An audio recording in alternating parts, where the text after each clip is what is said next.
Imagine boarding a flight, settling into your reserved VIP seat, expecting a peaceful journey. But what happens when a stranger demands that you give up what is rightfully yours simply because they believe their status makes them more important? This is the true story of Imani Johnson, a woman of quiet strength and dignity whose calm refusal to yield her seat on a first-class flight triggered a storm of entitlement and discrimination. Who holds the real power in moments like these: wealth and status, or unwavering courage and principle? What happens when the invisible walls of privilege clash with the human spirit's demand for respect?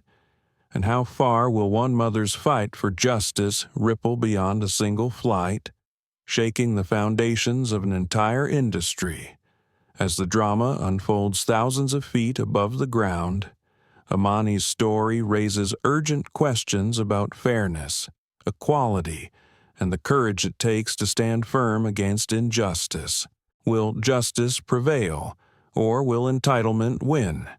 Join us as we dive into this gripping, emotional journey of resilience, power, and the unbreakable bond between a mother and her son.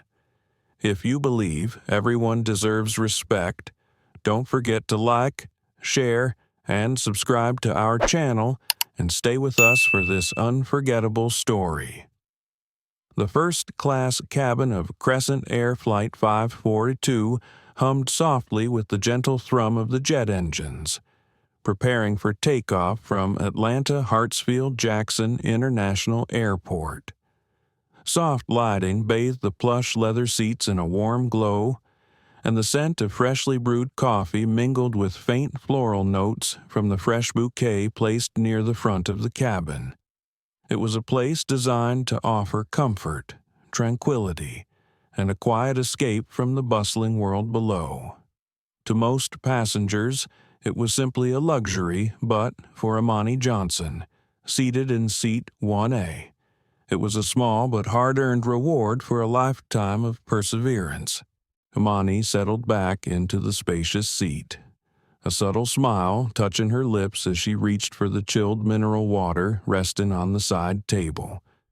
The condensation on the glass reflected tiny droplets that sparkled in the soft light like scattered stars. She took a slow sip, feeling the cool liquid soothe the slight dryness in her throat. Around her, the cabin buzzed with the polite murmurs of other passengers settling in, the rustle of magazines, and the crisp footsteps of flight attendants performing their final checks. Her eyes, however, were distant, gazing out the window at the fading light of the Atlanta skyline, disappearing beneath the thickening dusk. It had been a meaningful weekend, a short but precious time spent with her son, Malik Johnson. Malik, a young and respected CEO of one of the fastest-growing tech companies in the country, had treated her to a series of small joys dinners at quiet bistros where she could speak without the noise of the world intruding, visits to art galleries that reminded her of simpler times, and long conversations where her stories filled the spaces between his busy schedule. She thought about Malik now, picturing him at his sleek office downtown, the city lights glimmering like constellations outside his window. Despite his many responsibilities, she knew he carried her lessons and values close to his heart. Her voice echoed softly in her mind, the words she had repeated to him countless times over the years. No matter what life throws at you, hold on to your dignity. Let fairness and kindness be your compass. Imani's mind wandered briefly to the struggles that had shaped her.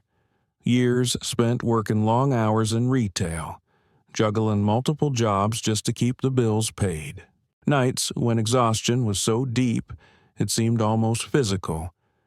But the thought of her son's future kept her moving forward.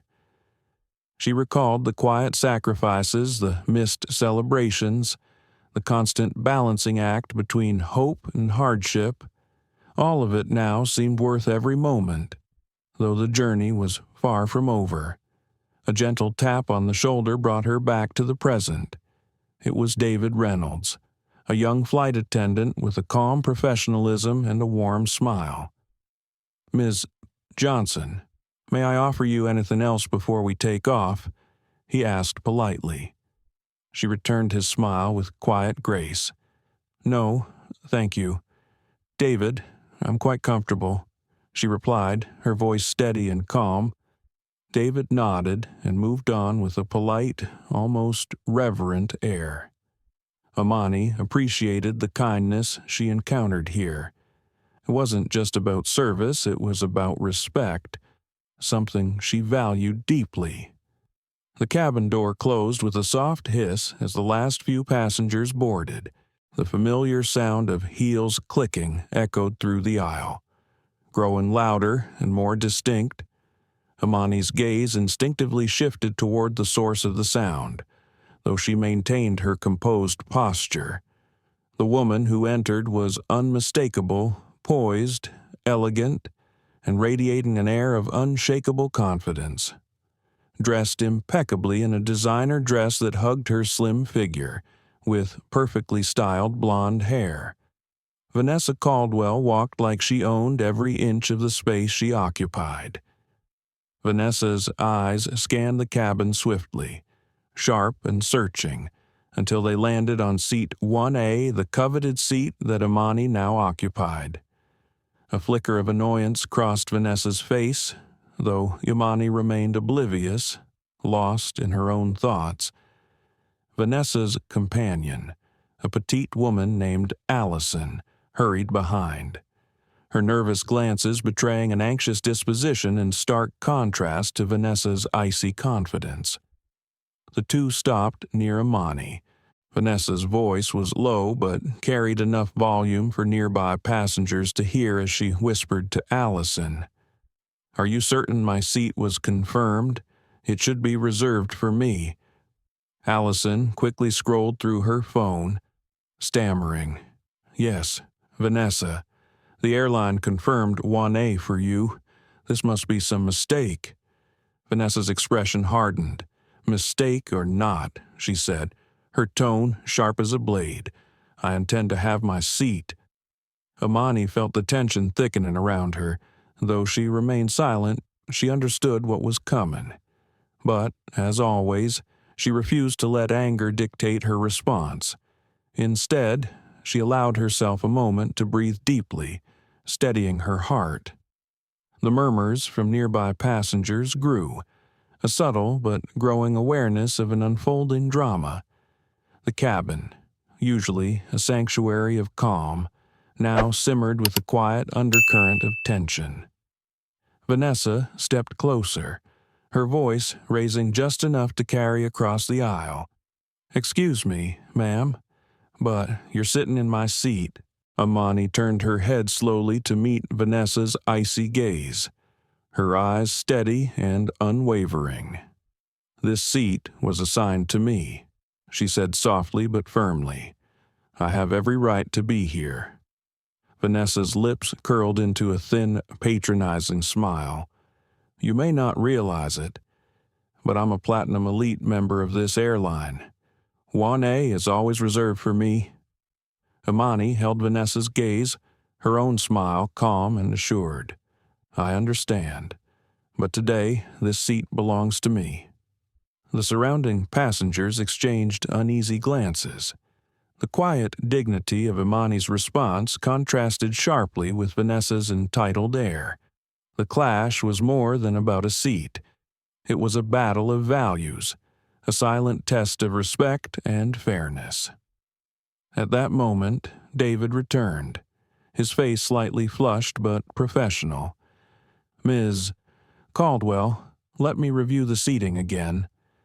Vanessa folded her arms, her gaze never leaving Imani.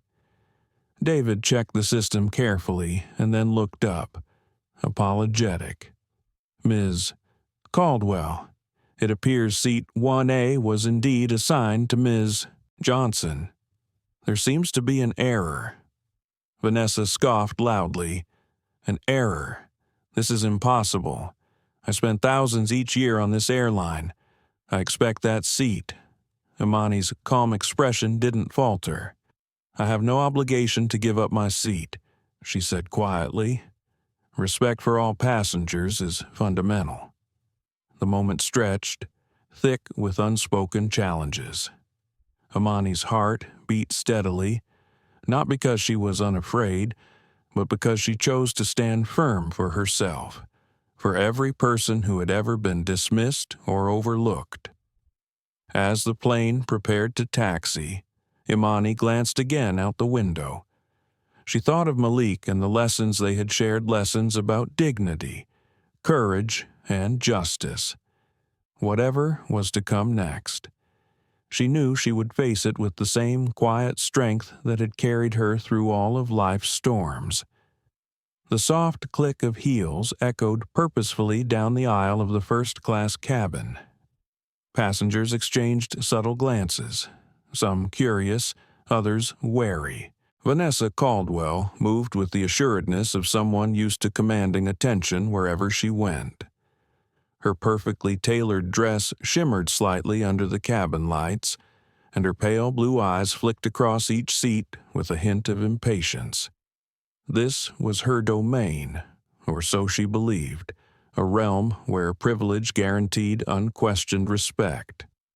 Imani Johnson sat upright, her hands folded neatly on her lap, the picture of composed dignity. She had encountered entitled people before, and she understood that wealth and status could sometimes breed an illusion of superiority, but today felt different. There was a cold edge to Vanessa's confidence, an unspoken expectation that would soon challenge Imani in ways she had not anticipated. Vanessa stopped in front of seat 1A and arched an eyebrow. Her gaze sharpened as she noticed Imani's calm presence.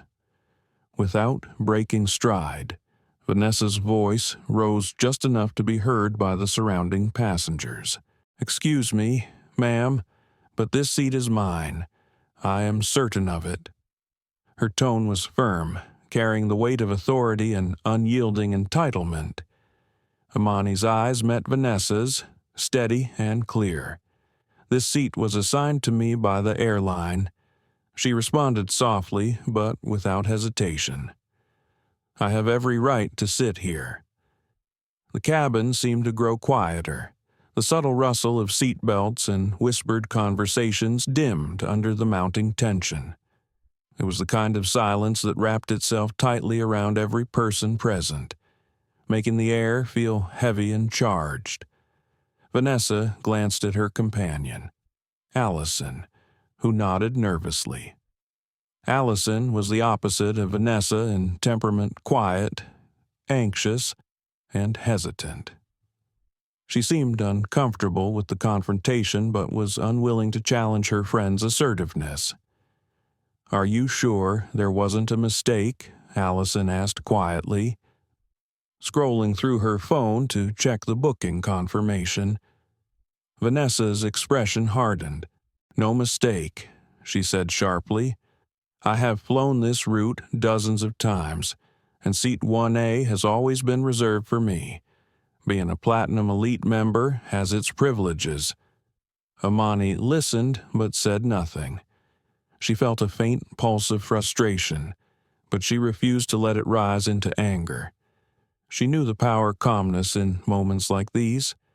It was a shield, a weapon, and a statement all at once.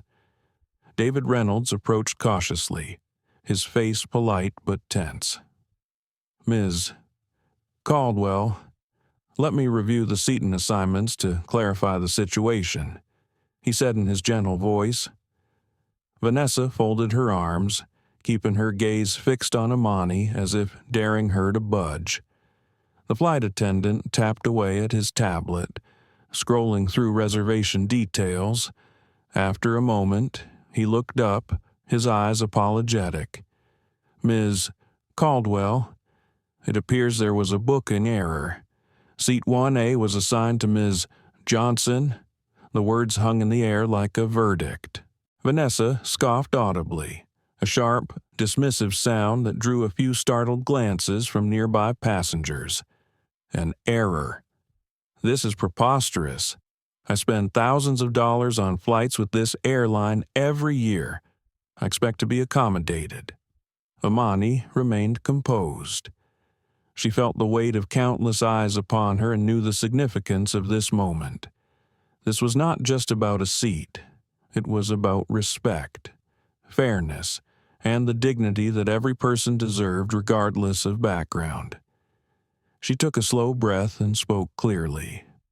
Respect for every passenger is a basic principle.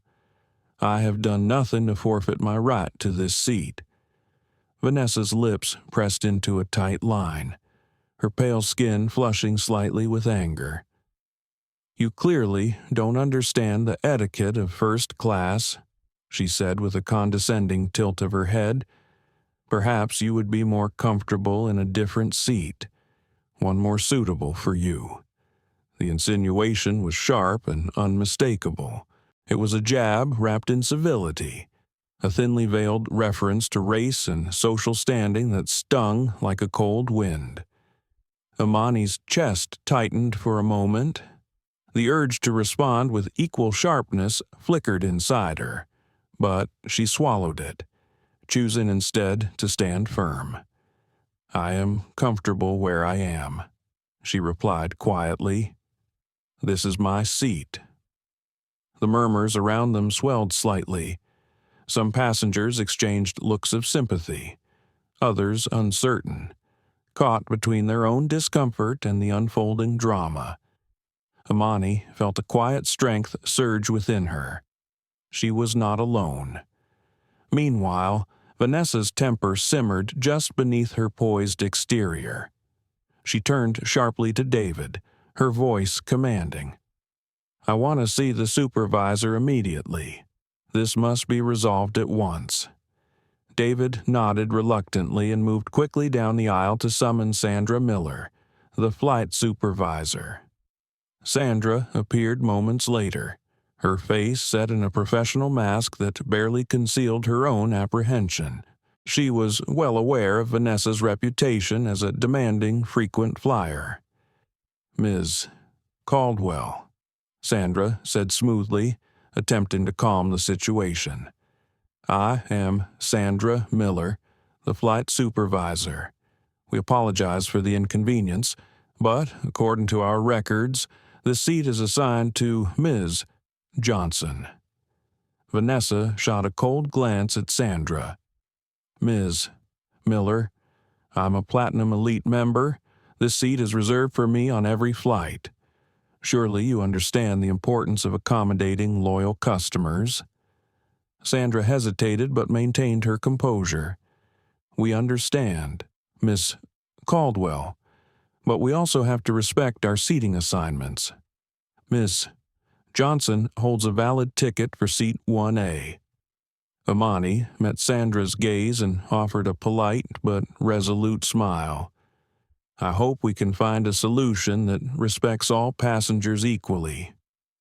Sandra nodded, caught between the pressure of a powerful customer and the fairness due to Imani. The tension grew more palpable by the second. Vanessa's patience was wearing thin, and the atmosphere was charged with the electric energy of an impending confrontation. Imani's thoughts briefly flickered to Malik. She imagined him in his sleek office, making decisions that impacted thousands of lives. She hoped he was well and safe, but also prepared to support her if needed. Her heart beat steadily as she made an unspoken promise to herself no matter what happened next. She would hold on to her dignity and stand her ground. As the plane began to taxi toward the runway, the passengers around them settled uneasily. Conversations quieted, eyes frequently darting between Imani and Vanessa. The quiet calm of first class had been fractured, replaced by a tension that demanded resolution. Imani leaned back slightly in her seat, feeling the weight of history and struggle behind her composed exterior. This was not just a moment in a flight. It was a moment in a lifelong battle for respect and equality. The cabin grew still, every passenger sensing the mounting tension between the two women. Imani Johnson remained seated in 1A, her posture composed yet unyielding. She felt the weight of countless eyes resting upon her, some filled with curiosity, others with sympathy. Around her, the first-class sanctuary seemed to shrink, the plush leather seats and elegant decor fading beneath the palpable pressure. Vanessa Caldwell took a step closer, her voice measured but edged with a cold certainty. "Ms. Johnson, perhaps you don't fully grasp the importance of first-class protocol. This seat, 1A, is reserved for those who have earned their place through loyalty and status." Imani's gaze lifted to meet Vanessa's, steady and unflinching. "I am well aware of the airline's policies. Ms. Caldwell, my ticket confirms my reservation. I have every right to this seat."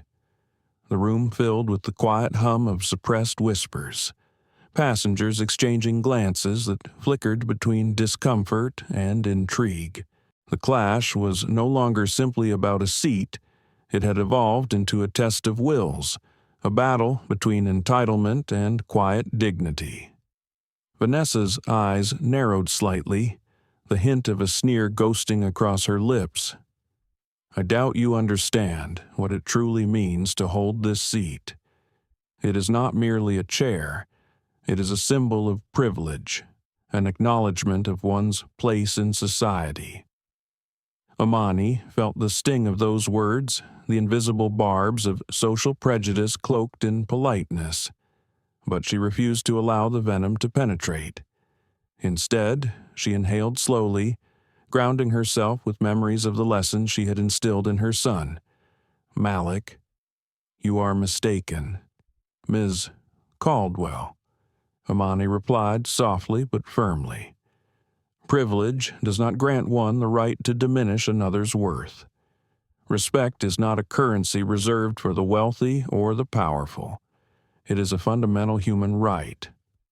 Vanessa's companion, Allison, shifted uncomfortably, lowering her eyes as if wishing to disappear entirely.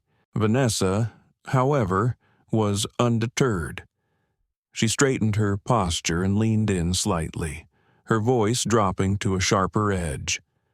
"Perhaps you would be more comfortable elsewhere, where you fit better with the other passengers," she said, the implication clear and cutting. The words hung in the air like a cold draft. Imani's heart clenched briefly, but her expression remained calm. She pressed her lips together before speaking. "I am comfortable here, Ms. Caldwell. This seat was assigned to me fairly and without prejudice. If you have a concern, I am sure the airline can assist in finding a solution that respects all parties involved." Vanessa's face flushed with a mix of irritation and disbelief. She was not accustomed to being defied, especially not with such quiet strength. Her eyes flickered toward David Reynolds, the flight attendant, who was standing nearby with a conflicted expression. David's presence offered a faint glimmer of hope for Imani, but she knew he was caught between a rock and a hard place. On one side was Vanessa, a frequent flyer and a significant source of revenue for Crescent Air. On the other was Imani, a passenger who refused to be sidelined. "Ms. Johnson, please understand," David began hesitantly. "We want to make sure everyone is comfortable. Sometimes exceptions must be made to accommodate loyal customers." Imani looked at David with kind eyes. "I understand your position, David, but exceptions should never come at the cost of fairness or respect." David nodded, his lips pressed into a thin line. He knew his role was difficult to balance customer satisfaction with the principles of equality and respect. Yet he also felt the weight of Imani's resolve and the silent support growing among other passengers. Vanessa, sensing her advantage slipping, decided to escalate. "Sandra," she called out, "please come here immediately." Sandra Miller, the flight supervisor, appeared promptly, her expression professional but visibly tense. She had dealt with Vanessa Caldwell's demands before and knew how tricky this situation could become. "Ms. Caldwell," Sandra began diplomatically. "How can I assist Vanessa? Wasted no time. This passenger is occupying my seat. Ms. Miller, I expect it to be vacated immediately." Sandra turned to Imani with a polite nod. "Ms. Johnson, could you please verify your ticket details for me?" Imani reached into her handbag and produced her boarding pass. The light from the overhead cabin illuminated the printed information seat 1A, Crescent Air Flight 542 Atlanta to New York. Sandra studied the pass carefully, then glanced back at Vanessa. "It appears that Ms. Johnson's reservation for seat 1A is confirmed." Vanessa's expression darkened. "There must be some mistake. I'm a Platinum Elite member. This seat has always been reserved for me." Sandra sighed softly. "I understand, Ms. Caldwell, but the airline's policy is clear. Seat assignments are binding once confirmed. We must honor those assignments." Vanessa's voice dropped. "Colder now. I believe the airline owes me better treatment. I am a valued customer." Imani spoke up, her voice calm and steady. "Ms. Caldwell, being valued should never come at the expense of others' dignity. This is a matter of fairness." The words resonated quietly through the cabin. Several passengers shifted in their seats, some nodding slightly in silent agreement.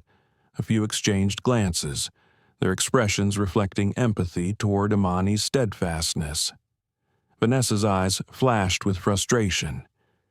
"You're making a mistake if you think you can challenge me," she warned, voice low but fierce. "I have influence. I will ensure you regret this." Imani felt a flicker of unease but refused to let it surface. She breathed deeply, centering herself. "Threats will not change the truth. Ms. Caldwell, I am here by right, and I will not be moved." The room seemed to hold its breath as the unspoken battle reached a new height. Sandra stepped forward gently. "I believe the best course of action is to involve senior management to resolve this matter fairly." Vanessa's jaw tightened. "Fine. Bring them here." David glanced nervously between the two women. The situation was escalating faster than he had anticipated. Imani looked around the cabin, feeling the quiet support of her fellow passengers, some of whom subtly adjusted their seats to face the unfolding drama. She felt a surge of resolve. This was no longer just about a seat or even about her. It was about standing against entitlement and discrimination masked by wealth and status. Her mind briefly returned to Malik. She pictured his strong, steady gaze and the values they shared. He had always taught her the importance of standing up for what was right, even when the odds seemed overwhelming. The soft chime of the cabin intercom interrupted the tension as the captain announced that Crescent Air senior management was being contacted to assist with the situation. The entire cabin seemed to exhale collectively. Imani sat quietly, feeling the gravity of the moment settle over her. Whatever came next, she knew she would face it with the grace and courage that had defined her journey. The first-class cabin of Crescent Air had transformed from a haven of quiet luxury into a stage of escalating tension. Passengers sat on edge, eyes flickering between the resolute woman in seat 1A and the indignant figure demanding her departure.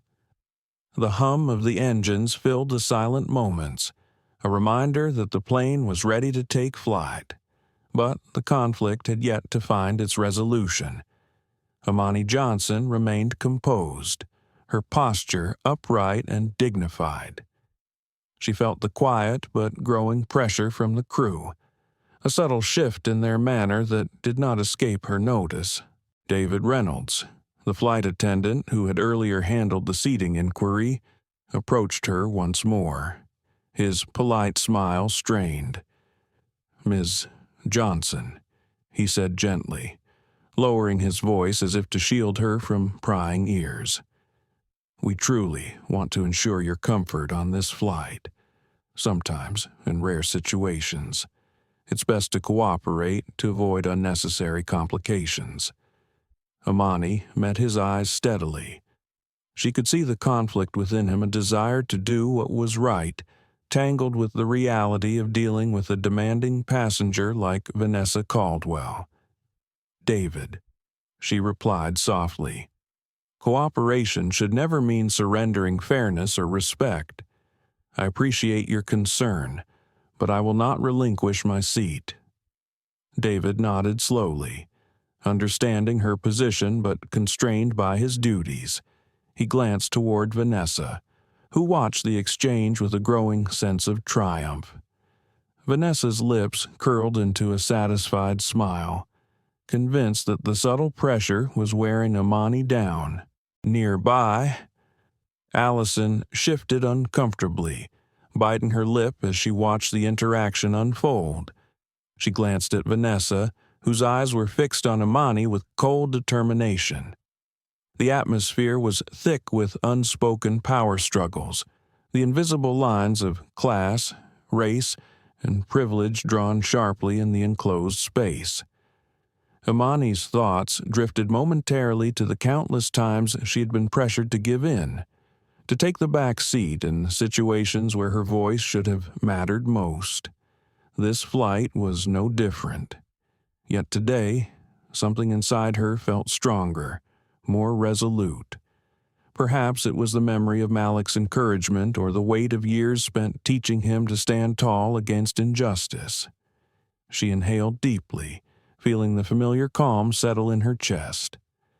"David," she said quietly, but with clear conviction, "I understand the difficulties your team faces, but I must ask that the airline respect my rights as a passenger. I'm not a problem to be moved aside." David's shoulders relaxed slightly, the tension easing in his features. "I understand, Miss Johnson. I will do my best to support you." Vanessa, sensing her advantage slipping, decided to raise the stakes. Her voice, sharp and commanding, echoed through the cabin. "This is ridiculous. I am a Platinum Elite member. The airline values customers like me far more than a last-minute ticket holder. I expect immediate action." The surrounding passengers winced at the harshness of Vanessa's tone. A few exchanged glances, whispers stirring like a gentle wind. Imani caught a few sympathetic looks, strengthening her resolve. Sandra Miller, the flight supervisor, appeared again, her expression guarded. She had clearly been briefed on the situation and was prepared to mediate. "Ms. Caldwell, Ms. Johnson, I assure you we are working toward a fair resolution. However, we must balance the needs and rights of all passengers." Vanessa's jaw tightened, but she held her composure. "Fair. The airline has always treated me with the utmost respect and priority. This is an exception I will not tolerate." Sandra turned her attention to Imani. "Ms. Johnson, we appreciate your understanding. Perhaps accepting an alternative seat, also in first class, would ease this situation." Imani shook her head gently. "I am grateful for the offer, but seat 1A was assigned to me in good faith. I must remain here."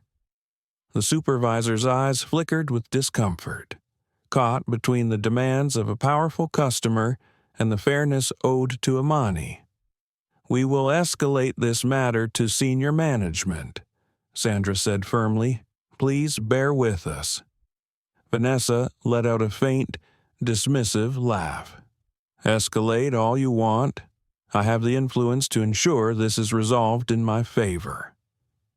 Imani felt a pang of unease but quickly replaced it with determination. The underlying threat was clear. Vanessa intended to leverage her power to push Imani aside.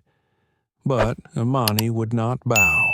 The cabin door slid open briefly as a flight attendant moved down the aisle, delivering a message to the cockpit.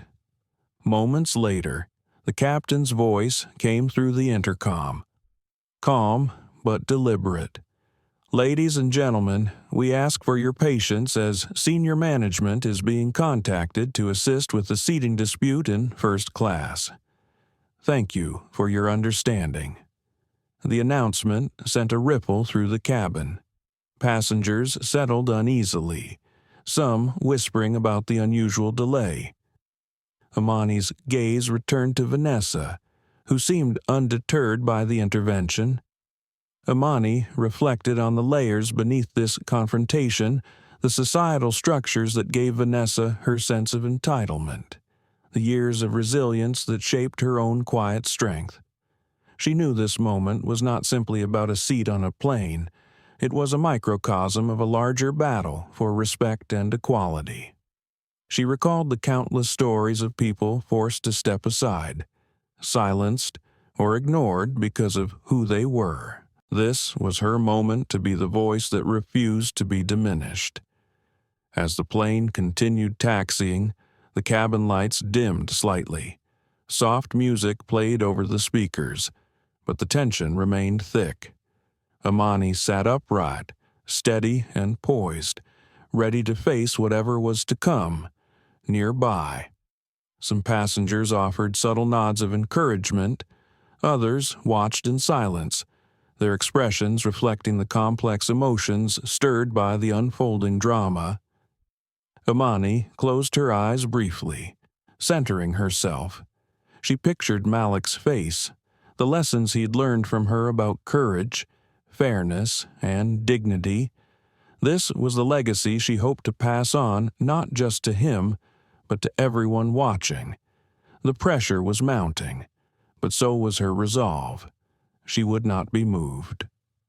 As the plane glided smoothly along the taxiway, Imani Johnson allowed herself a brief moment to look inward. The soft hum of the engines was a subtle backdrop to the storm brewing within her mind.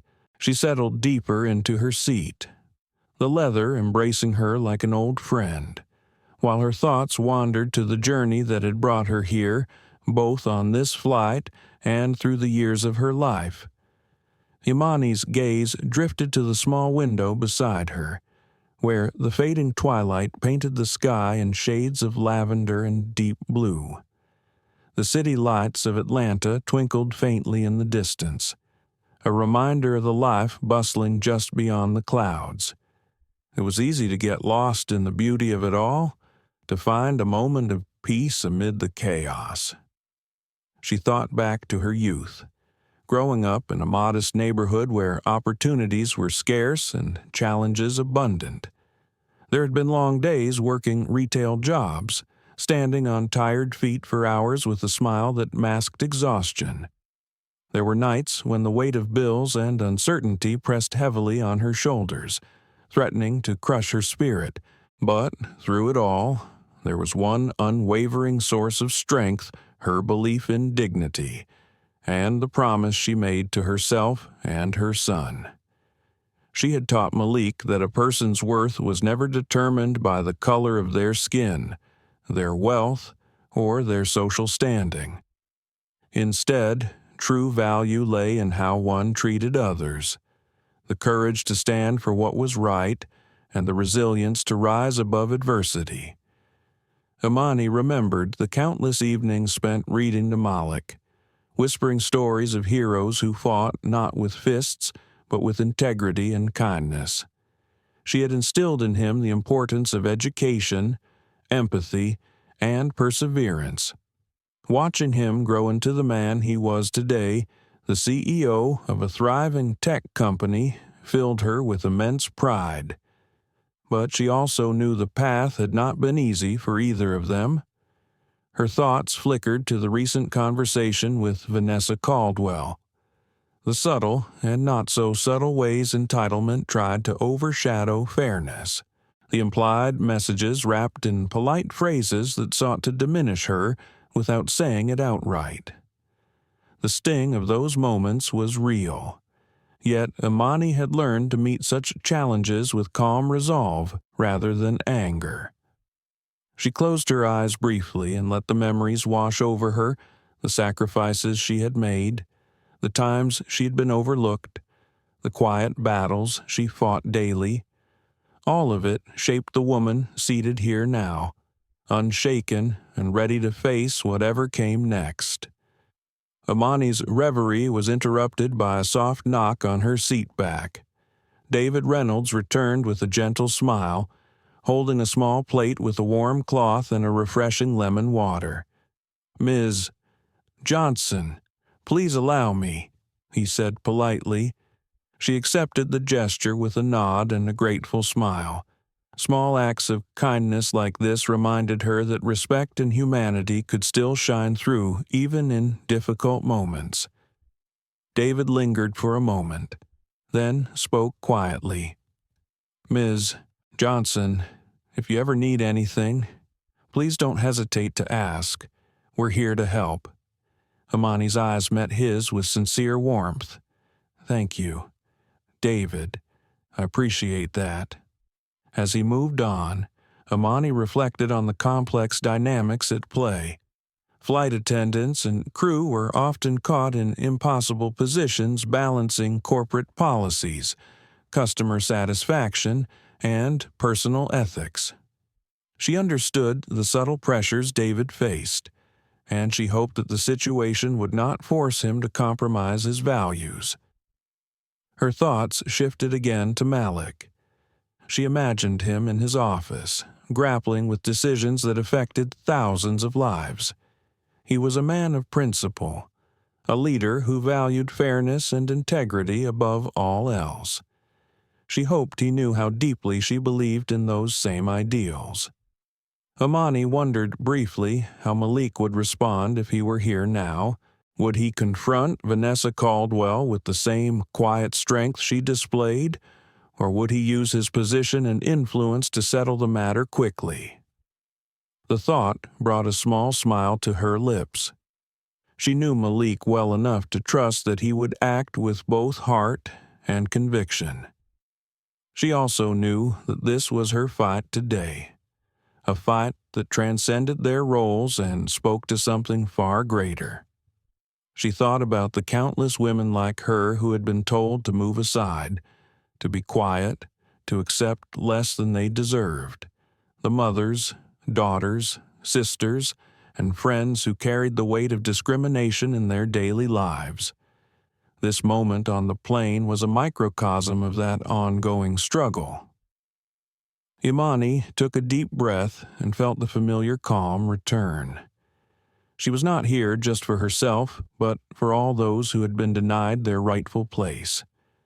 She was a beacon of resilience, a testament to the power of steadfastness in the face of adversity. The plane's announcement came softly over the intercom, signaling the approach to takeoff. Passengers fastened their seat belts and prepared for the journey ahead. For Imani, the flight was more than a physical passage. It was a continuation of a lifelong journey toward justice and dignity. She reached for her scarf and adjusted it gently around her neck. The fabric felt soft against her skin, a small comfort amid the tension. Her hands rested calmly on the armrests, steady and unshaken. Nearby, Vanessa Caldwell sat with arms crossed, her expression unreadable but tense. Allison remained close by, her nervous glances betraying discomfort with the situation. The cabin crew moved quietly, their faces reflecting the gravity of the unfolding events. Imani allowed herself a brief glance at the other passengers. Some offered nods of encouragement, while others watched silently. caught between curiosity and respect. The shared moment of tension created an unspoken bond among those witnessing the quiet battle. She closed her eyes for a moment longer, centering herself once again. She was ready for whatever came next, knowing that her strength came not from confrontation but from the dignity she carried with her always. The engines roared softly as the plane began its ascent, lifting away from the ground and into the vast expanse of the sky. Outside the window, the lights of the city faded into a blanket of stars. Imani opened her eyes and gazed upward. The journey was far from over, but her resolve was unwavering. She was more than a passenger on this flight. She was a symbol of courage and justice. And no matter the challenges ahead, she would not be moved. Imani Johnson's fingers brushed the smooth surface of her phone as it rested on the small table beside her seat. The soft hum of the engines was steady now, the plane cruising at altitude, but the storm inside her heart was far from settled. She hesitated for a moment, then made a call that could change everything. Her thumb hovered over the screen, then tapped Malik's name. The phone vibrated gently in her hand, and after a few rings, his voice came through calm, authoritative, but with an unmistakable edge of concern. "Mom, is everything okay?" Imani took a steadying breath. "Malik, something's happened. There's a woman here demanding I give up my seat. They're pressuring me, but I'm not moving." There was a pause on the other end, a deep intake of breath. "Who is she?" "Vanessa Caldwell, a Platinum Elite member. She believes the seat should be hers because of her status." Malik's voice tightened, the calm giving way to quiet determination. "Stay right there. Mom, don't let them bully you. I'll handle it." Imani felt a wave of gratitude and relief wash over her. Malik had always been her rock, the son she raised on unwavering principles of dignity and justice. Now, as he took up the mantle, she knew she was not alone. She glanced around the cabin discreetly. Passengers whispered quietly, many casting subtle glances her way. The atmosphere was thick with anticipation, but Imani remained composed, a pillar of quiet strength. Meanwhile, in a sleek office high above the city, Malik Johnson sat at his expansive desk overlooking a skyline dotted with twinkling lights.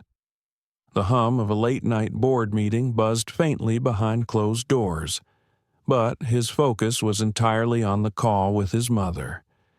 His mind raced as he pictured the situation unfolding on the plane. A battle over respect, fairness, and basic human dignity. It was not just a personal issue, it was a reflection of the systemic challenges faced daily by so many. Malik quickly ended the call and reached for his phone. He knew the key to resolving this was leverage and urgency. He dialed the number of Crescent Air's CEO, Gregory Barnes, a longtime business partner of his company. "Gregory, it's Malik Johnson. I need your immediate attention on a serious matter involving my mother on one of your flights." Gregory's voice was cautious but attentive. "Malik, what's going on?" Malik's tone was steady, but there was an unmistakable edge of urgency. "My mother is being pressured to give up her assigned first-class seat by a passenger abusing her status. The crew is siding with this woman, and the situation is escalating." Gregory's response was immediate. "That's unacceptable. I'll get on it right away." "Can you provide details?" Malik briefed him quickly, emphasizing the importance of fairness and respect. "This is about more than just a seat. It's about the values we stand for. I want this handled swiftly and decisively." Gregory assured him, "Consider it done. I'll dispatch senior management to the flight immediately. Back on the plane, Imani tucked her phone away and met the eyes of David Reynolds, who gave a small nod of encouragement. She felt the tension beginning to shift, a quiet hope stirring among the passengers. Vanessa Caldwell sat back, her confident facade faltering slightly. She had not expected Malik Johnson to intervene so quickly or with such force. Her composure wavered, replaced by a flicker of uncertainty. Imani's thoughts turned inward. The decision to call Malik had not come lightly. She had hesitated, knowing the potential repercussions of involving someone so powerful. But she also knew that sometimes courage required boldness. She recalled the countless nights spent instilling in Malik the courage to stand up for justice, to use his voice for those who might otherwise be unheard. Today, that lesson had come full circle. As the minutes passed, the cabin's atmosphere began to change. The quiet murmurs of concern shifted to tentative whispers of support. Passengers shifted in their seats, some offering discreet smiles to Imani, recognizing her strength. Sandra Miller, the flight supervisor, returned with a phone pressed to her ear. Her expression was serious, but there was a newfound firmness in her demeanor. She glanced at Imani with a reassuring nod before speaking quietly to David. "They're sending senior management," Sandra said.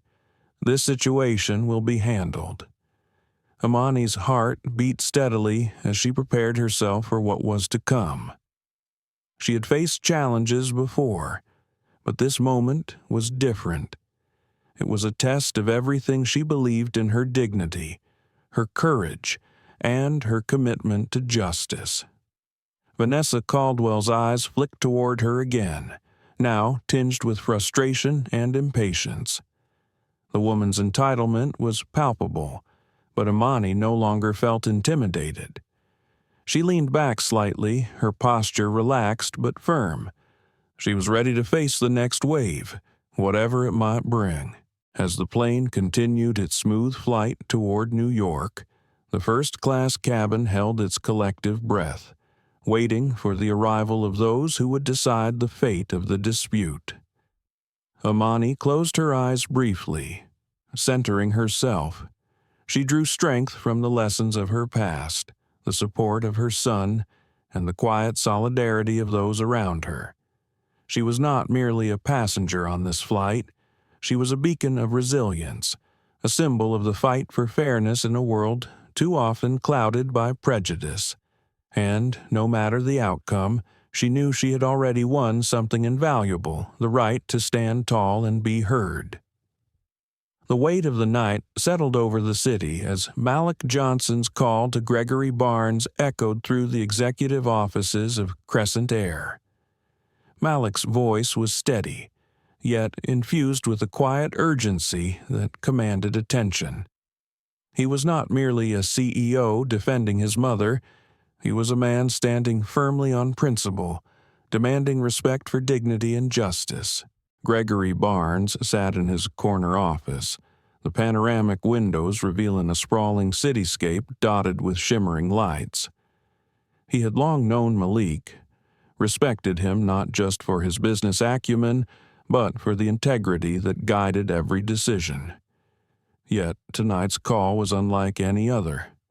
"Malik, I assure you, we will handle this matter swiftly," Gregory promised.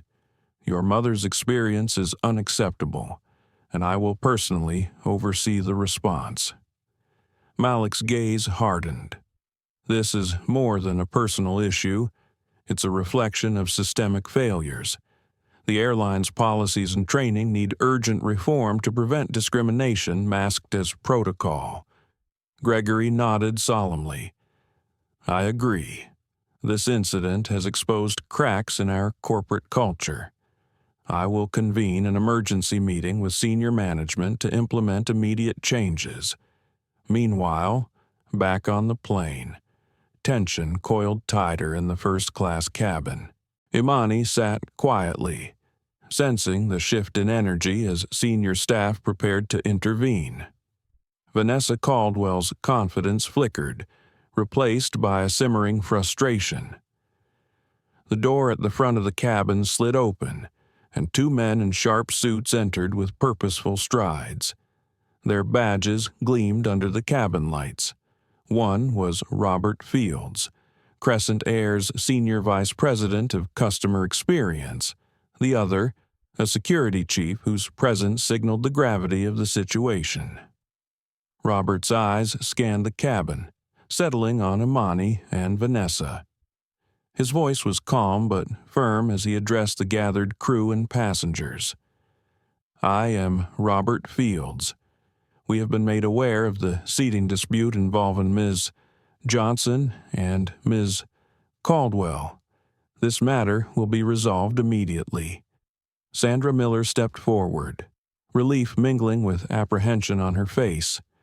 Robert continued, "Ms. Miller, Mr. Reynolds, please come with me. We will discuss your handling of this situation." The two crew members exchanged uneasy glances and followed Robert toward the rear of the cabin. The air grew thick with anticipation. Imani met Robert's gaze, nodding subtly in gratitude. There was an unspoken acknowledgement that the tide was turning. Vanessa's lips pressed into a thin line. She stood abruptly, her voice sharp and loud enough to cut through the hushed murmurs. "I believe there has been a misunderstanding. I have every right to demand a seat befitting my status." Robert's eyes flickered with measured resolve. "Ms. Caldwell, the airline's core values include respect and equality for all passengers. Your demands must be balanced against these principles." Vanessa's tone dropped, edged with threat. "I am a Platinum Elite member. You will not treat me this way." Robert's voice was unwavering. "Any form of discrimination or disrespect is unacceptable. We are committed to fairness, regardless of status." A hush settled over the cabin as the confrontation reached a pivotal moment. Vanessa's face betrayed a flicker of disbelief, then thinly veiled rage. Imani felt a surge of quiet strength. The power wielded by Malik and Robert was not coercion, but a commitment to principle and assertion that dignity cannot be bought or sold. Meanwhile, Malik sat at his desk, eyes fixed on the screen as he monitored the unfolding events through his contacts. His mind raced through the implications, not just for his mother, but for the countless others who faced subtle and overt discrimination every day. He thought of the responsibility that came with privilege, the duty to use power to dismantle injustice, not perpetuate it. Back on the plane, Robert addressed the crew sternly. "Your handling of this matter has fallen short of our standards. Immediate disciplinary action will be taken." Sandra Miller's eyes filled with tears, regret washing over her. David Reynolds lowered his gaze, ashamed but understanding the seriousness. Vanessa stood stiffly, realizing the ground beneath her was shifting. The invisible walls of entitlement she had relied on were cracking. Robert turned to Vanessa with finality. "Ms. Caldwell, your behavior violates our policies on customer conduct. We will be reviewing your status with the airline." Vanessa's eyes flashed with fury. "You can't do this. I have connections. I will make sure this goes no further." Robert's reply was cold and resolute. "This matter is closed. We uphold respect and fairness above all." As security personnel moved to escort Vanessa from the cabin, murmurs of relief and applause rippled through the passengers. Imani sat tall, the quiet victory settling in her bones. She thought of Malik's call, Gregory's promise, and Robert's leadership a chain of integrity unbroken. The journey was far from over, but tonight had marked a decisive step. Power, when wielded with principle, could indeed bend the arc of justice. Imani allowed herself a moment of quiet satisfaction. She was not alone in this fight, and the future held promise. Malik's voice echoed in her mind the call to stand firm, to demand dignity for all. And, for now, that was enough. The cabin of Crescent Air's Flight 542 seemed to hold its breath as Robert Fields, the Senior Vice President of Customer Experience, strode purposefully toward the front of the first-class section. His presence alone commanded attention, a blend of authority and calm that signaled serious changes were imminent. Passengers who had been silently observing the escalating dispute now focused their eyes on the man who carried the weight of the airline's response. Imani Johnson sat in her seat, her posture steady and dignified. She felt a quiet sense of relief washing over her as Robert approached. The long hours of stress, the moments of doubt, all seemed to crystallize into a sense of quiet triumph. This was the turning point she had hoped for. Robert's voice was firm but respectful as he addressed the gathered flight crew and passengers. "Good evening, ladies and gentlemen. My name is Robert Fields. I'm here to personally oversee the resolution of the seating dispute involving Ms. Imani Johnson and Ms. Vanessa Caldwell." His gaze met Imani's briefly, and she returned it with a nod of gratitude. She felt the burden of the last hours begin to lift, replaced by a sense of hope and vindication. Turning to the flight supervisor and attendant, Robert's tone grew serious. "Sandra Miller, David Reynolds, please join me in the rear cabin. We need to discuss how this situation was handled." Sandra's face paled slightly, and David's shoulders tensed. They knew the gravity of the moment. The airline was taking this matter with the utmost seriousness, and their roles in the unfolding drama were under scrutiny.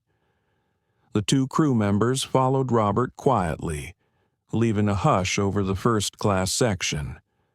Meanwhile, Vanessa Caldwell's face tightened with fury and disbelief. Her confident mask slipped for the first time since boarding. "I don't understand," she said sharply. "I have flown with this airline for years. I am Platinum Elite." "How can you let this happen?" Robert's reply was calm and resolute. "Ms. Caldwell, Crescent Air values all of its passengers, but we do not tolerate discrimination or disrespect. Every customer deserves fair and equal treatment." Vanessa's eyes narrowed. "You will regret this decision." Before Robert could respond, a voice came from the back of the cabin. "Ms. Caldwell, please remain seated. We ask for your cooperation." Two security officers approached quietly but firmly. Their presence was unmistakable, a clear signal that the airline was prepared to enforce its policies. Vanessa's expression twisted with rage as the officers moved closer. "You can't do this. I am a valued customer." One officer's voice was steady. "Ma'am, your behavior violates the airline's conduct policy. You must leave the aircraft."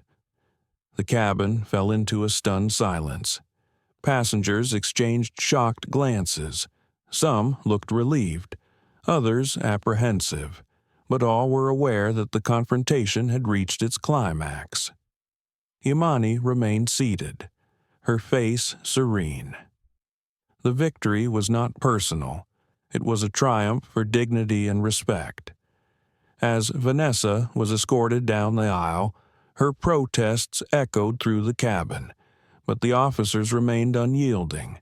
Her status and threats carried no weight here. Robert turned back to the passengers, his voice clear and authoritative. On behalf of Crescent Air, I offer our sincerest apologies for the disruption and the earlier mistreatment experienced by Ms. Johnson. We are committed to ensuring such incidents do not occur in the future. A gentle murmur of approval rose from the passengers. Some nodded appreciatively, their faces reflecting a mix of relief and respect.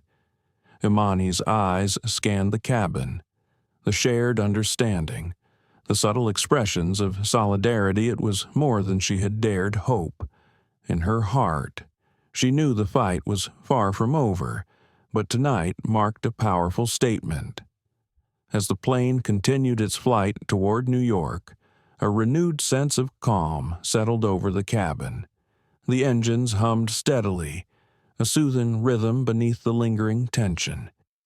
Imani allowed herself to relax slightly, drawing strength from the knowledge that justice, however delayed, was on its way. She thought of Malik, of Robert, and the chain of support that had turned a moment of injustice into a catalyst for change. The journey ahead was long, but the foundation was set. With quiet dignity, Imani gazed out the window, the night sky vast and full of possibilities. Vanessa Caldwell's face flushed with anger and disbelief as the security officers gently but firmly guided her down the aisle of the Crescent Air first-class cabin. Her polished composure had shattered, replaced by raw frustration and a sense of humiliation she had never experienced before.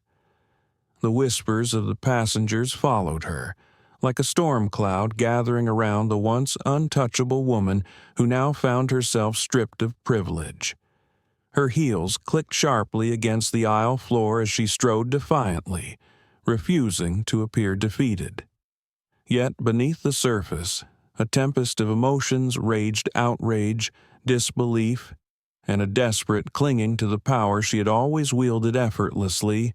She turned to cast a venomous glance back at Imani Johnson, the woman who had stood firm in seat 1A, the woman who had dared to challenge her entitlement.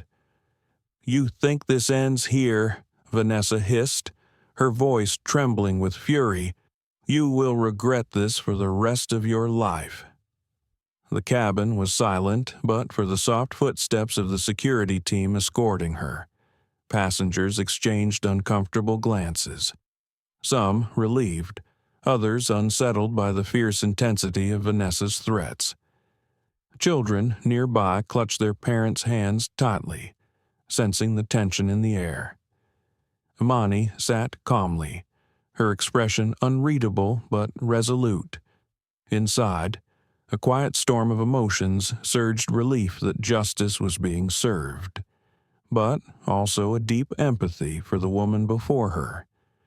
She understood the pain of losing status, the terror of being stripped bare before a world that had long rewarded entitlement. But she also knew that respect and dignity were not commodities to be bought or taken by force. Vanessa's protests echoed faintly as the security team reached the aircraft door. Her voice wavered, the strength behind her words faltering. "You can't do this. I have connections. I will make sure you pay for this humiliation." One of the officers responded with quiet firmness. "Ma'am, please cooperate. This decision is final." The door slid open with a soft hiss, and Vanessa was led out of the cabin, the bright lights of the airport terminal momentarily illuminating her face. She paused, looking back one last time, eyes blazing with a mixture of rage and disbelief. Then, with a final, resentful glare, she stepped out into the corridor. The cabin door closed behind her, sealing off the storm that had engulfed the flight. The sudden quiet was almost palpable as passengers processed what had just transpired. Some shook their heads in disbelief. Others let out breaths they hadn't realized they were holding. Imani exhaled slowly, feeling the tension drain from her body. Her hands, once clenched tightly on the armrests, now rested loosely in her lap. She looked around the cabin, catching the approving nods and quiet smiles from strangers who had witnessed her steadfastness. David Reynolds returned to her side, his expression softened with respect. "Ms. Johnson, on behalf of the crew and all passengers, thank you for your grace and strength." Imani offered a gentle smile. "Thank you, David. This was never about me alone. It's about fairness and dignity for everyone." As the plane settled back into its rhythm, the flight attendants moved efficiently to restore a sense of calm and comfort. The soft murmur of conversations resumed, punctuated by occasional glances toward Imani, who now embodied something far greater than a passenger fighting for a seat. In the quiet moments that followed, Imani's thoughts turned inward. She reflected on the power dynamics that had played out the clash between inherited privilege and earned dignity, between entitlement and justice. She thought about the countless individuals who, like Vanessa, had once held power but lacked compassion, and about those, like herself, who had to fight for every inch of respect. Imani understood that the battle was far from over. This flight was but a small stage on which a much larger societal struggle played out every day. Yet tonight had proven something profound, that courage, dignity, and principle could prevail, even when weighed against wealth and influence. Meanwhile, in the private lounges of the airport, Vanessa Caldwell sat in stunned silence. The news of her removal from the flight had already begun to ripple through social circles and business networks. Her carefully cultivated image of control and superiority now lay in tatters. She grappled with the bitter realization that power without empathy was fragile, that the world was changing and that the old rules no longer guaranteed victory. Back on the plane, Imani remained seated, her heart full but heavy with the knowledge of what this moment represented. She glanced again at the window, the vast night sky a canvas of stars stretching infinitely. She knew that the path ahead would bring new challenges, but she also knew that she would face them with the same quiet strength and unwavering dignity that had carried her this far. The journey was far from over, but a victory had been won not just for her, but for every person who had ever been told they didn't belong. As the plane finally ascended into the night sky, the cabin settled into a peaceful rhythm. Passengers leaned back, their faces reflecting a shared sense of respect and renewal. Imani closed her eyes briefly, allowing a gentle smile to cross her lips. The fight for justice was never easy, but it was always worth it. And tonight, she had made sure her voice was heard. The first light of dawn filtered softly through the windows of Crescent Air Flight 542 as it began its descent into New York's JFK Airport. The city below was just waking, the streets slowly filling with the hum of morning traffic, the glow of street lamps fading against the emerging sunlight. Inside the cabin, a quiet calm had settled over the passengers, a marked contrast to the turmoil of the previous hours. Imani Johnson sat in seat 1A, her hands folded gently in her lap, eyes reflecting the serene sky beyond the window. The journey had tested her in ways she had never expected, yet through it all, she had held fast to her dignity and grace. She allowed herself a small smile, knowing that the fight she had waged was about more than a seat. It was a stand for justice, respect, and the inherent worth of every individual. Around her, passengers exchanged subtle glances, some offering nods of respect, others sharing quiet smiles. The atmosphere was one of shared understanding, a recognition that they had witnessed something profound. Imani felt the warmth of that silent support, a balm after hours of tension. Her thoughts turned to Malik, who she knew had worked tirelessly to ensure her dignity was protected. His call had been a lifeline, a reminder that family and principle were intertwined in the most powerful ways. She had always taught him that true strength was not measured by wealth or power, but by courage and compassion. Today, he had embodied those lessons. As the plane touched down smoothly on the runway, Imani felt a renewed sense of purpose. The journey ahead would bring new challenges, but she was ready. Her resolve was unwavering. Outside the aircraft, the sun climbed higher, bathing the airport in golden light. Malik waited anxiously at the arrival's gate, his eyes scanning every face that emerged from the jet bridge. When he finally saw his mother, her calm presence filled him with relief and pride.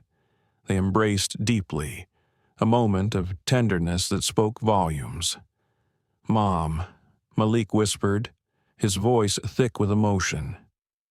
"I'm so proud of you." Imani smiled warmly, placing a hand gently on his cheek. "And I'm proud of the man you've become, Malik." Today, we stood for more than ourselves. Their reunion was more than a family moment. It was a symbol of resilience, love, and the fight for justice that transcended generations. Meanwhile, the news of the incident aboard Crescent Air Flight 542 spread rapidly. Social media buzzed with stories of Imani's quiet strength and Malik's decisive leadership. Articles praised their courage and called for systemic changes within the airline industry. The public conversation shifted toward issues of respect, equity, and accountability. At Crescent Air headquarters, Gregory Barnes convened an emergency board meeting. The mood was solemn but resolute. Executives acknowledged the failures that had allowed discrimination to surface and pledged immediate reforms. Robert Fields outlined a comprehensive plan to overhaul employee training, emphasizing cultural sensitivity, customer respect, and zero tolerance for bias. "This is a watershed moment," he said firmly. "We must ensure every passenger feels valued and safe." Sandra Miller and David Reynolds, both present at the meeting, listened intently. Their roles in the incident weighed heavily on them, but they expressed commitment to learning and growth. Malik stood at the front of the room, his presence commanding attention. "This isn't just about my mother," he declared. "It's about every person who has ever been marginalized or dismissed. We must hold ourselves to higher standards." The room fell silent, the weight of his words sinking in. Back in New York, Imani and Malik walked together through the bustling terminal, their steps synchronized. They spoke quietly of the work ahead, the responsibility to use their voices for change. Imani's eyes shone with quiet determination. "The fight is just beginning," she said softly. "But together, we can create a world where dignity and respect are the norm, not the exception." Malik nodded, his gaze steady. "We will make sure of it." The sun shone brightly through the glass walls of the terminal, casting long shadows that stretched toward the future. Mother and son moved forward, united by love, purpose, and an unshakable belief in justice. In the days following the incident aboard Crescent Air Flight 542, the story of Imani Johnson and her unwavering stand against discrimination spread rapidly across social media and news outlets. The narrative was compelling. A mother's quiet dignity challenged entitlement and prejudice, and her son, Malik Johnson, a successful CEO, leveraged his influence to demand justice. It became a powerful emblem of resilience and integrity. Imani watched the surge of support with a mix of humility and resolve. Each message of encouragement, each article praising their courage, was a reminder that their fight resonated far beyond the confines of a single flight. It was a testament to the countless individuals who faced subtle and overt injustice every day. Malik, meanwhile, was at the center of a growing movement.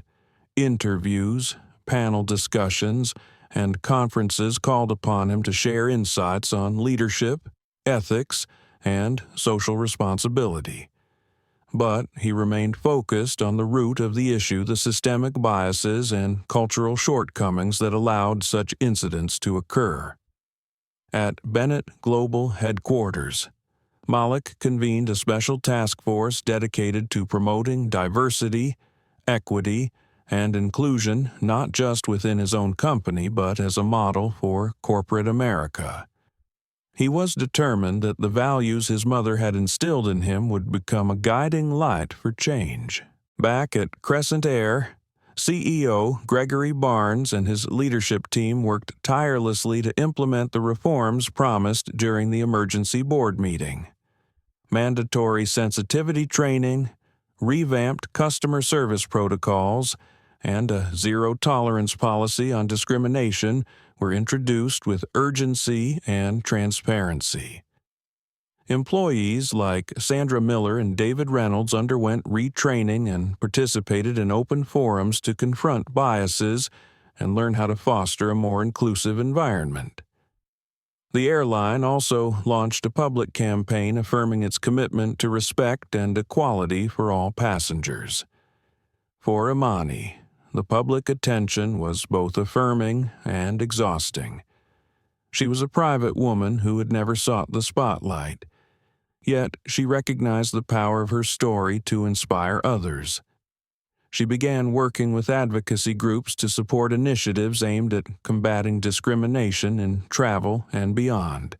One afternoon, Imani found herself at a community event focused on empowerment and social justice. As she shared her experience with a room full of attentive listeners, she felt a deep connection with the collective struggle for dignity and fairness. Her words were simple but profound. Standing up is not always easy, but it is necessary. We must lift each other up, speak out against injustice, and create spaces where everyone is valued. The room erupted in applause, a chorus of voices united in hope and determination. Malik watched from the back, pride swelling in his chest. He had always known his mother's strength, but witnessing her inspire others touched him deeply. Their journey had become more than a personal victory. It was a catalyst for change. In the weeks that followed, organizations and companies reached out to Bennett Global seeking partnerships and guidance on fostering equitable workplaces. Malik embraced the role of advocate, balancing it with the demands of leading a thriving business. At home, the bond between mother and son grew even stronger. Their shared experiences and commitment to justice forged a partnership rooted in love, respect, and a vision for a better future. Yet, amidst the progress, challenges remained. Vanessa Caldwell's story did not fade quietly. She launched a series of legal threats and public denials, attempting to reclaim her tarnished reputation. But the public tide had turned, and her efforts were met with widespread skepticism. The incident had ignited a conversation about privilege, accountability, and the necessity of systemic reform. It exposed uncomfortable truths, but also illuminated pathways to empathy and understanding. For Imani and Malik, the road ahead was clear. They would continue to fight, not just for themselves, but for the countless others whose voices were too often ignored. Together, they embodied the promise of resilience, a belief that, through courage, compassion, and unwavering principle, true change was possible. As the sun set over the city skyline, Imani and Malik stood side by side, ready to face the future with hope and determination. Their story was far from over, but the legacy they were building was already making waves. The months that followed the incident on Crescent Air Flight 542 became a defining chapter in the lives of Imani and Malik Johnson, and in the broader conversation about respect, fairness, and equality. Their story transcended the confines of a single event and grew into a movement, a beacon of hope for those who had long felt silenced or sidelined. Imani often reflected on how a moment of conflict had transformed into an opportunity for change. What had begun as a battle over a seat on a plane had become a powerful statement about human dignity and the power of standing firm in one's truth. The quiet strength she had summoned on that flight had resonated far beyond the cabin. Her steadfastness inspired countless others to speak up and stand tall in the face of injustice. In the weeks following the incident, Imani dedicated herself to community work, partnering with civil rights organizations and advocacy groups. She shared her experience openly, emphasizing the importance of resilience and the impact of collective action. She spoke at schools, churches, and corporate events, her voice calm but filled with conviction. Each of us has the power to challenge injustice, she told her audiences. It is not the loudest voice that changes the world, but the steadfast one that refuses to be ignored. Malik, meanwhile, expanded his role beyond business leadership. At Bennett Global, he established the Johnson Equity Initiative, a comprehensive program focused on diversity, inclusion, and social responsibility. The initiative worked closely with partners like Crescent Air, setting new standards for corporate ethics and customer respect.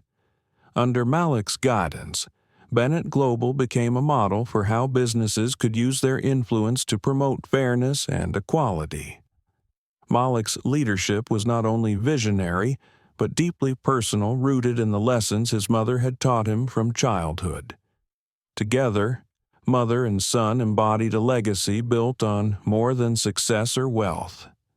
Their journey was a testament to the power of courage, compassion, and unwavering integrity. Imani and Malik often met in the quiet moments between their busy schedules, drawing strength from one another. Their bond was a source of endless inspiration, a reminder that family and principle could move mountains. On a crisp autumn evening, as the city's lights twinkled beneath a clear sky, Imani and Malik gathered with friends and supporters at a community gala celebrating social justice and progress. The atmosphere was vibrant, filled with hope, determination, and a shared commitment to a better future. Imani stood before the crowd, her presence commanding yet gentle. As she spoke, her words flowed effortlessly, touching hearts and minds alike.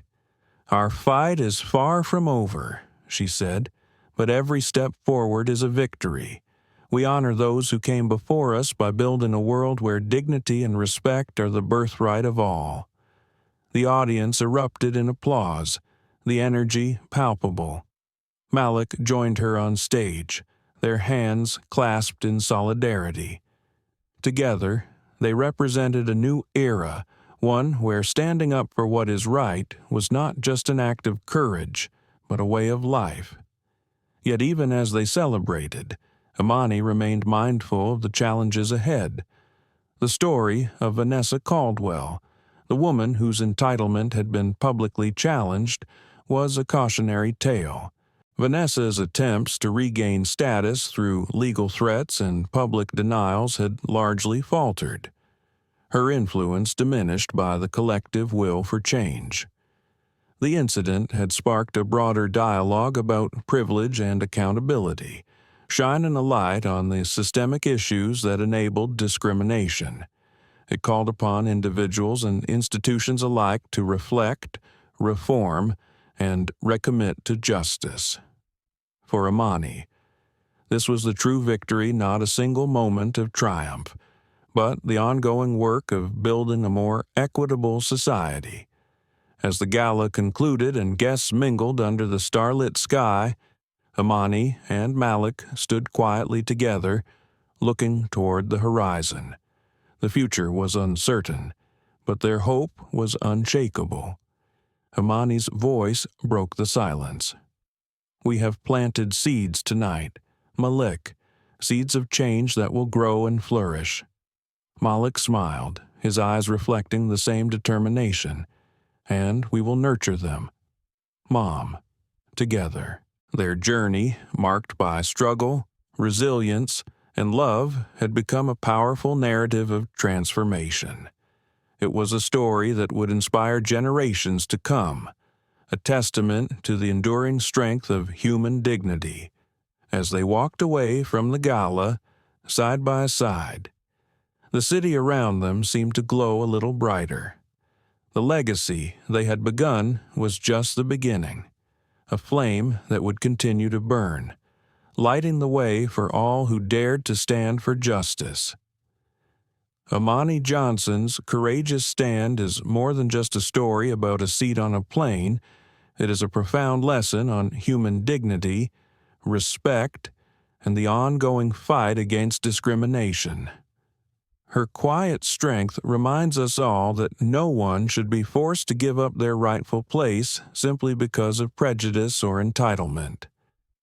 This story calls on each of us to reflect on how we treat others, to confront the invisible biases that persist in our society, and to champion fairness wherever injustice appears. It's a reminder that true power lies not in wealth or status, but in the courage to stand up for what is right. We thank you for joining us on this emotional journey, a testament to resilience, love, and justice. If this story moved you, please like this video, share it with others, and subscribe to our channel for more inspiring stories that touch the heart and challenge the mind. Together, let's build a world where respect and equality are not exceptions, but the foundation of every human interaction. Stay tuned for our next story because the fight for justice continues, and every voice matters.